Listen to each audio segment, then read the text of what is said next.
اگلا سوال میرا آپ سے یہ ہے کہ کیا مسلمانوں کا محمد صلی اللہ علیہ وسلم کے دور سے ہی زوال شروع ہو گیا تھا، یا یہ بعد کے آنے والے دور میں کچھ انہوں نے ایسی غلطیاں کی، سنت پہ عمل نہیں کیا، قرآن کو چھوڑ دیا، دیگر علتیں اپنا لیں کہ جن کی وجہ سے وہ زوال کا شکار ہیں؟ جی، بسم اللہ الرحمن الرحیم۔ یہ تاریخی لحاظ سے بہت اچھا سوال ہے جو آپ نے کیا ہے۔ میں اس زمرے میں آپ کے سامنے چند تاریخی حقائق بیان کرنا چاہتا ہوں۔ ذرا تاریخ کے تناظر میں پیچھے چلے جائیے تو عرب کے معاشرے کے اوپر ذرا تھوڑی سی بحث ہو جائے۔ عرب کوئی یونیفائڈ قسم کے گورنمنٹ میں رہنے والے لوگ نہیں تھے۔ آپ یہ نہیں کہہ سکتے کہ that was a united kind of government there prevailed in Arab at that time when the Prophet صلی اللہ علیہ وسلم was born۔ بیسیکلی یہ جو ان کا تمام جو حکومت کرنے کا یا اس زمانے میں ان کے جتنے بھی معاملات تھے وہ ٹرائبل سسٹم کے تحت ہو رہے تھے۔ اب جو ٹرائبل سسٹم کی ہم بات کرتے ہیں، ہمارے ہاں بھی اس وقت بھی پوری دنیا میں بہت ساری جگہوں پہ ٹرائبل سسٹم ہے، ایون یورپ میں بھی ٹرائبل سسٹم سے بہت زیادہ۔ تو ٹرائبز کے سردار جو ہوتے تھے وہ مل کر دارالندوہ میں ایک حکومت بنایا کرتے تھے، اور وہ جو ٹرائب تھے ایک دوسرے کے خلاف جنگیں بھی لڑتے تھے، مخالف بھی ہوتے تھے، مواقف بھی ہوتے تھے ایک دوسرے کے،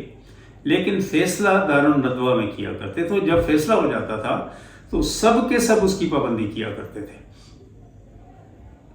اب یہ تو ایک بات تھی کہ وہاں پر کوئی یونیفائڈ نہیں تھی، اور نہ ہی کسی قسم کی ایسی گورنمنٹ کا ان کا معاملہ تھا، بلکہ ہوتا یہ تھا کہ اسی دارالندوہ میں چیف کا انتخاب کیا کرتے تھے وہ لوگ، تو وہ بھی دی بیسٹ پرسن ہوتا تھا، اس کو شیخ کہا جاتا تھا، شیخ۔ اب یہ تو ان کا ایک طریقہ کار تھا جس میں ہم کہہ سکتے ہیں کہ یونٹی ان کے درمیان اس انداز سے صرف یہ تھی کہ when they decided to make someone king, they decided on account of a pure merit کے اوپر ہی کیا کرتے تھے۔ یہاں سے اس بات کی سمجھ ہے۔ پھر ایک دوسرے کے ساتھ مخاصمت تھی۔ اب دیکھیے نبی پاک صلی اللہ علیہ وسلم جس وقت مکہ سے مدینہ کی طرف ہجرت کر گئے تو اس کی وجہ بھی یہی تھی کہ نبی پاک صلی اللہ علیہ وسلم کو پسند نہیں کرتے تھے مکہ والے، اس لیے کہ ان کے اپنے بنائے ہوئے ادیان جو انہوں نے اپنے طور پہ مختلف قسم کے بنائے ہوئے تھے، وہ ملٹیپل کائنڈ آف ریلیجن تھے ان کے ہاں، جس میں وہ ورشپ کیا کرتے تھے بہت ساری چیزوں پہ، تو ان کے اوپر ضبط پڑتی تھی وحدانیت کے دین کی وجہ سے، تو وہ ناپسند کرتے تھے نبی پاک صلی اللہ علیہ وسلم کو۔ بالآخر آپ نے ان سب کو نکالا بھی یہی سمجھ لیجئے کہ اپنی جان بچانے کے لیے تمام کے تمام وہاں سے جتنے بھی صحابہ کرام تھے مکہ سے، انہوں نے ہجرت کی مدینہ کی طرف، اور خود نبی پاک صلی اللہ علیہ وسلم بھی اپنی جان بچاتے ہوئے وہاں سے نکلے، اس لیے کہ کفار مکہ نے آپ کے گھر کو گھیر لیا تھا، اور 17 قبائل کے جتنے بھی لیڈر تھے یا ان کے ینگ پیپل تھے وہ سارے ابو جہل عمر بن ہشام کی سرکردگی میں آپ صلی اللہ علیہ وسلم کو دارالندوہ کے حکم کے مطابق قتل کرنے کے لیے آپ کے گھر کے ارد گرد موجود تھے۔ اب دیکھیے یہاں سے نکل جائیے، نبی پاک صلی اللہ علیہ وسلم سلامت مدینہ طیبہ پہنچ گئے۔ اب یہاں پہنچے تو کفار نے اس کے بعد ایک لمحے کے انتظار کیے بغیر ٹھیک 1 سال کے بعد آپ پر حملہ کر دیا، اور بدر کا مارکا رونما ہوا۔ پھر اس کے بعد احد کا ہوا 3 ہجری میں، پھر اس کے بعد 5 ہجری میں غزوہ خندق ہوئی، اس کے بعد 6 ہجری میں آپ صلی اللہ علیہ وسلم کے ساتھ دشمنی کو دیکھ لیجئے کہ آپ صرف عمرہ کرنے کے لیے جا رہے ہیں اور مکہ تک پہنچ چکے ہیں، لیکن وہاں بھی آپ کو عمرہ نہیں کرنے دیا۔ پھر اس کے بعد خود ہی انہوں نے ڈیزولوشن آف ٹریٹی آف حدیبیہ کیا، اور آپ صلی اللہ علیہ وسلم نے ایک پورے لشکر کے ساتھ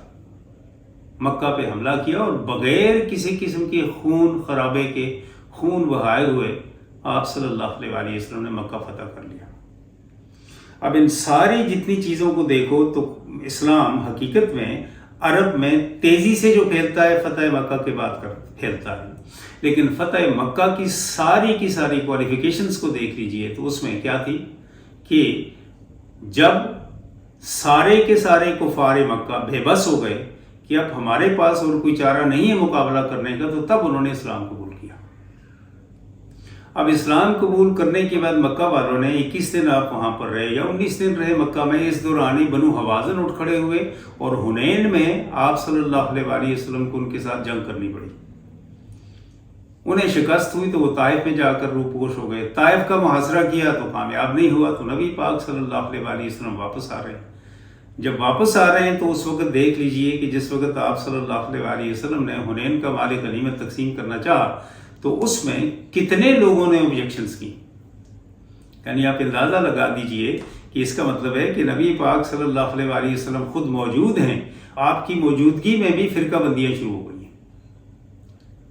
لوگ آپ صلی اللہ علیہ وسلم پر اعتراضات کرنے شروع ہو گئے ہیں. یہ آغاز ہے ان چیزوں کا. اس کا مطلب ہے کہ لوگ ابھی تک نبی پاک صلی اللہ علیہ وسلم کی مکمل اطاعت میں نہیں آئے. کوئی مفادات کے لیے مکہ والے جتنے ساتھ ہوئے تھے حنین کی جنگ میں, وہ اپنے مفادات کے لیے کوئی کہہ رہا ہے مجھے 100 اونٹ دے دو, کوئی کہتا ہے 200 اونٹ دے دو, کوئی کہتا ہے مجھے اتنی بکریاں دے دو, کچھ کہتا ہے گھاٹی میں جتنی ہے وہ ساری مجھے دے دو. اور نبی پاک صلی اللہ علیہ وسلم پیغمبرانہ شان کے ساتھ ان سب کو جو کچھ چاہتے ہیں وہ دیتے ہیں.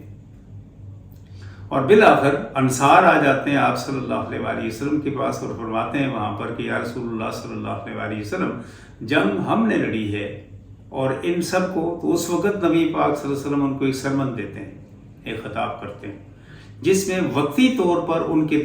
تمام جتنے بھی اس وقت کے مطابق جائز مطالبات تھے یا ان کی ایجیٹیشن تھی اس کو دبا دیا جاتا ہے. آپ فرماتے ہیں کہ کیا آپ نہیں چاہتے کہ تمہیں وہ کچھ دے دیا جائے جو ان کے پاس نہ ہو؟ فرماتے ہیں ہمیں وہ منظور ہے. تو فرمایا میں اپنے آپ کو آپ کے سپرد کرتا ہوں, میں آپ کے ساتھ رہوں گا, آپ کے ساتھ جاؤں گا. بڑے خوش ہوئے. لیکن پھر بھی یہ جو مالی طور پر جو انسان کی کسی چیز کے بارے میں لانگنگ ہوتی ہیں, وشز ہوتی ہیں, وہ تو نہیں نا ختم ہوئی وہاں پر. اب یہاں سے واپس آ جائیے تو آپ صلی اللہ علیہ وسلم کو دیکھ لیجئے. اس کے بعد تبوک کی طرف گئے اور اسی طریقے سے نبی پاک صلی اللہ علیہ وسلم واپس آئے. تو تمام کے تمام جتنے قبائل ہیں وہ قبائل کے درمیان اب آپس میں رسا کشی یہ شروع ہو جاتی ہے کہ مجھے نبی پاک صلی اللہ علیہ وسلم کی قربت کا اعزاز سب سے زیادہ حاصل ہو اور وہ میرے نام کے ساتھ منسوب ہو جائے, ایک سرٹیفکیٹ بھی لگ جائے. اب اس کشمکش کی صورتحال میں ہر ایک دوسرے کو نیچا دکھانے کی بھی کوشش کرتا ہے. اور اگر اس سلسلے میں آپ دیکھ لیں تو ڈاکٹر طہ حسین کی ایک کتاب, بڑی مشہور زمانہ کتاب ہے ان کی لکھی ہوئی, فتنۃ الکبریٰ. کبھی آپ اسے پڑھیں تو آپ کو بڑے حقائق سامنے آ جائیں گے کہ اس وقت کیسی رسا کشیاں تھیں. اب اس کے بعد دیکھ لیجئے کہ جس وقت نبی پاک صلی اللہ علیہ وسلم کا وصال عالی ہوتا ہے تو پھر اسی کشمکش کا ہے سقیفہ بنو سعدیہ میں اجتماع ہو جانا تمام انصار کا, اور وہاں کلیم کرنا کہ حکومت اب ہمارا حق ہے. اس دوران مہاجرین کو وہاں پر ان کی تقریر حضرت ابوبکر صدیق, عمر فاروق حضرت ابو عبیدہ بن الجراح کی موجودگی کی وجہ سے انہیں تقریر کرنے کا موقع ملا, ایک سرمن دیا تو وہ انکلائنڈ ہوئے ان کی طرف اور انہیں ان کے حضرت ابوبکر صدیق رضی اللہ تعالیٰ عنہ کے ہاتھ پر انہوں نے بیعت کر لی. لیکن دیکھ لیجئے اس کے ساتھ ہی کیا ہوا. وہ قبائل جو نبی پاک صلی اللہ علیہ وسلم کے زمانے میں فتح مکہ کے بعد یا ارد گرد کے جتنے قبائل تھے وہ سارے اکٹھے ہوئے تھے. یا یہ سمجھ لیجئے کہ اس وقت ہمارے پاس یہ عمان اور بحرین جو اسلامی قلمرو میں شامل ہو چکے تھے اس وقت نبی پاک صلی اللہ علیہ وسلم کی دعوت کے سلسلے میں, جو 7 ہجری میں اپنے خطوط لکھے تھے تمام بادشاہان کو اور عمراء کو, ان میں سے انہیں اور یمن کے بادشاہ مین نجاشی اسمع اسے بھی بھیجے تھے. تو یہ سارے کے سارے اسلامی سلطنت میں صوبہ جات کی صورتحال میں شامل ہو گئے تھے. جو ہی نبی پاک صلی اللہ علیہ وسلم کا وصال عالی ہوتا ہے یہ سارے کے سارے لوگ مرتد ہو جاتے ہیں. اب اس ارتداد کے پیچھے بھی تو ان کی اپنی طور پر یہ ڈس انٹیگریشن ہے نا اسلام کے ساتھ, ورنہ کیسے ہوتے. اس کے بعد دیکھ لیجئے کہ وہ قبائل جو دیگر تھے وہ اپنے آپ کو زکوٰۃ سے ڈیٹیچ کر لیتے ہیں اور کہتے ہیں کہ ہم باقی ساری عبادات کریں گے, زکوٰۃ نہیں دیں گے, اور ہم مسلمان بھی ہیں, جس کے لیے جنگ لڑنی پڑی. اب وہ جنگ لڑنی پڑی تو اس کے پیچھے بھی دیکھ لیجئے کہ ہمارے ہاں مکہ کے جتنے لوگوں نے اسلام قبول کیا تھا یا ان کی ایفیلیشن جتنے دیگر قبائل کے ساتھ تھی, ان سب قبائل کے اندر بھی یہ ریزنٹمنٹ جہاں سے شروع ہو گئی کہ ہم بہتر ہیں, بنو ہاشم سے ہم بہتر ہیں, یا وہ جو نبی پاک صلی اللہ علیہ وسلم کے قریب ترین قبائل اس زمانے میں تھے ان سے ہم فلاں قبائل بہتر ہیں. اب یہ کشمکش چلنی شروع ہو گئی ہے ابو بکر صدیق کے زمانے میں بھی، عمر فاروق کے زمانے میں بھی، لیکن چونکہ یہ نبی پاک صلی اللہ علیہ وآلہ وسلم کا قریب ترین زمانہ ہے، اس لیے اس قریب ترین زمانہ ہونے کی صورتحال میں اتنی زیادہ شورش ہمیں نظر نہیں آتی، لیکن اس وقت آلریڈی بھڑک چکی ہے یہ ساری شورش۔ اب دیکھیے فتوحات جس وقت ہوئی تو فتوحات کے ساتھ ساتھ بہت سارے لوگوں نے اسلام قبول کر لیا۔ اب اسلام قبول کرنے والے وہ قبائل جو مدینہ سے نکالے گئے تھے، ان میں سے کچھ لوگ ایسے جو یمن چلے گئے، یمن میں رہنے والے تھے، ان میں سے کچھ لوگوں نے اسلام قبول کر لیا اور اس کے بعد وہ ہراول دستے کے طور پر اپنے آپ کو پیش کرنا شروع ہو گئے۔ اس میں عبداللہ بن سبا ایک یہودی بھی تھا، تو اس نے بھی اپنے آپ کو ایک لیڈر بنانا شروع کر دیا۔ بنیادی طور پر اس کا کام کیا تھا؟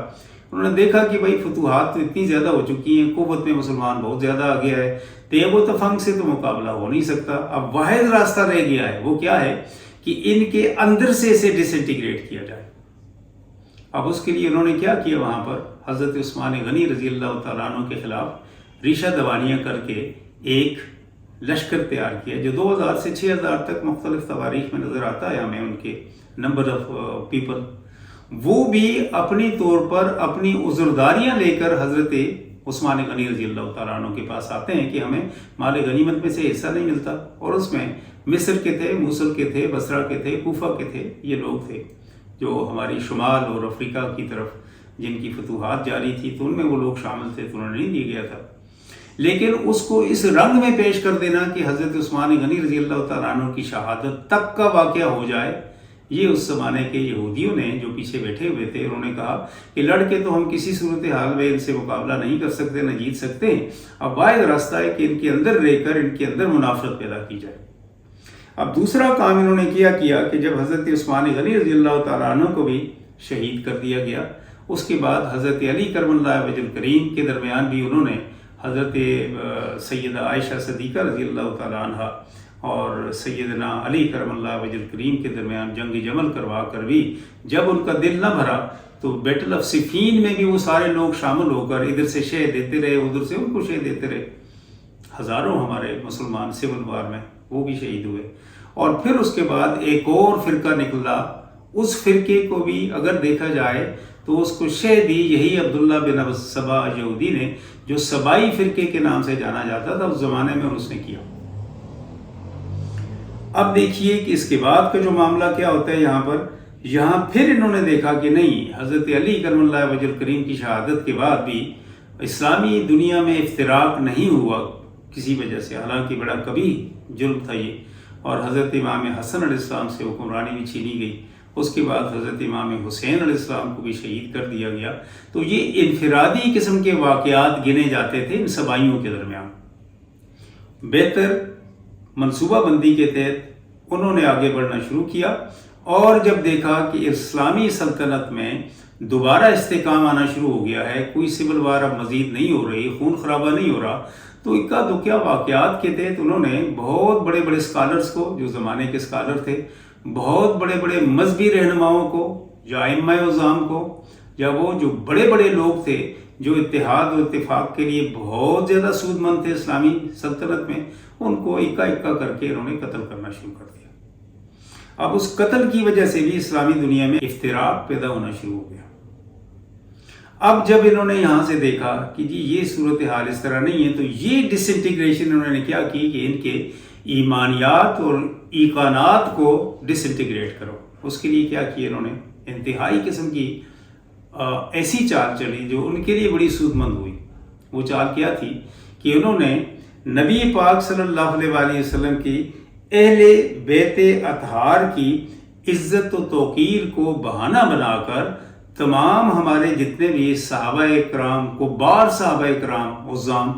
ان کے اوپر الزامات لگانے شروع کر دیے، لیبلنگ کرنی شروع کر دی۔ مثلا حضرت عمر فاروق رضی اللہ تعالیٰ عنہ کو اسی طریقے سے ان کے غلام کو سامنے کر کے، سیدہ فاطمہ الزہرا سلام اللہ علیہا کا واقعہ اس میں شامل کر کے کہ ان کے ساتھ ظلم ہوا، دروازہ جلایا گیا، فلاں کیا، یہ کیا، وہ کیا۔ یہ حقیقت میں اسی دور کے ان لوگوں کے یہ ساری باتیں ہیں جو ہمیں حدیث کی کتابوں میں ملتی ہیں۔ انہوں نے اس وقت زمانے میں ان کو ایسی ہوا دی، گھڑا ابوبکر صدیق کے ساتھ کہ جی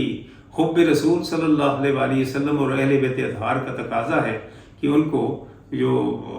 نبی پاک صلی اللہ علیہ وآلہ وسلم کی وراثت تھی باغ فتح وہ نہیں دیا گیا، یہ نہیں کیا گیا. یہ ساری چیزیں اس زمانے میں پھیلائیں اور یہ افتراق کا ذریعہ ہمارے ہاں بنتی چلی گئیں. 100-150 سال کے اندر ہی وہ اذہان جو ناپختگی کے عالم میں ان کے ذہنوں میں یہ باتیں ڈالی جاتی رہیں بالآخر اتنے پختہ ہو گئے کہ پکے ہی اسلام میں مختلف قسم کی فرقہ بندیاں ظہور پذیر ہونے لگ پڑی. اب دیکھیے اس زمانے میں صفین کے بعد 2 ہمارے ہاں گروہ نکل گئے تھے، ایک شیعان علی اور شیعان معاویہ، کیونکہ یہی اس زمانے کے معاہدے میں لکھا ہوا ہے جو پانی کا معاہدہ ہوا تھا کہ مابین الشیعان العلی و مابین الشیعان المعاویہ. اب وہ جو جتنے تھے اس 2 کے بعد پھر دوسرے بھی تو آ گئے نا، جس کو ہم کہتے ہیں نا خوارج. اب خوارج کے ساتھ پھر اس کے بعد بڑھتے چلے گئے. تو اسلامی دنیا کو اندر سے کھوکھلا کرنے کے لیے جو اس زمانے کا ان لوگوں نے ایک منصوبہ بنایا تھا، وہ ایمانیات کے ناطے سے، ایقانیات کے ناطے سے ایسا بیج ان لوگوں نے بویا اس زمانے میں کہ جو اب مسلسل پروان چڑھتا جا رہا ہے اور اس بیج کی فصلیں پوری کرۂ ارض کے اوپر پھیل چکی ہیں، ہر جگہ. یہی منافرت کا بیج جو ایک دوسرے کے خلاف انہوں نے نبی پاک صلی اللہ علیہ وآلہ وسلم کے اہل بیت اطہار اور اس کے مقابلے میں صحابہ کرام کو، جنرل صحابہ کرام کو جو مقابلتاً ایک لڑائی وہاں سے شروع کروائی گئی، وہ اب تک ہے. تو اس صورتحال میں یہ دیکھا جا سکتا ہے جو کچھ ہوا کہ ہاں یہ ہم کہہ سکتے ہیں کہ نبی پاک صلی اللہ علیہ وآلہ وسلم کی حیات طیبہ میں چونکہ وہ قبائلی نظام، جس قبائلی نظام نے فتح مکہ کے بعد نبی پاک صلی اللہ علیہ وآلہ وسلم کی سیادت کو تسلیم کیا تھا، انہوں نے وقت کے ساتھ بڑھتے دوبارہ اپنی سپریمیسی قائم کر دی. اور وہ سپریمیسی ایسی قائم کی انہوں نے کہ وہ جو قریب ترین نبی پاک صلی اللہ علیہ وآلہ وسلم کے صحابہ تھے یا آپ صلی اللہ علیہ وآلہ وسلم کے دور سے جو مستفیض ہوئے تھے، ان کو آہستہ دور کر دیا، ایک دوسرے کو الگ کر دیا، ان کے اندر منافرتیں پیدا کر دیں، ان کے اندر فرقہ بندیاں پیدا کر دیں، ان کو قتل کروا دیا گیا، ان کی بے عزتی اور بے توقیری کی گئی وقت کے ساتھ. اور اللہ اپنے کرم میں رکھے آج یہ عالم ہے ہمارا کہ ہم کسی کو برداشت کرنے کی بھی ہمارے اندر جسارت نہیں ہے اور قوت نہیں ہے. ہم کسی شخص کے نقطہ نظر کو سننے کے روادار نہیں ہیں. یہ عالم ہے ہمارا اور یہ بڑھتا ہی چلا گیا اور یہ بڑھتا ہی چلا گیا اور بڑھتا ہی جا رہا ہے. اللہ اپنے کرم میں رکھے ہمیں قرآن مجید کے مطابق وَاعْتَصِمُوا بِحَبْلِ اللَّهِ جَمِيعًا وَلَا تَفَرَّقُوا، لیکن یہ صرف کہنے کی بات ہے، کرنا بڑا مشکل ہے یہ کام، اس لیے کہ اس میں اپنی انانیت کو تیاگ دینا ہے.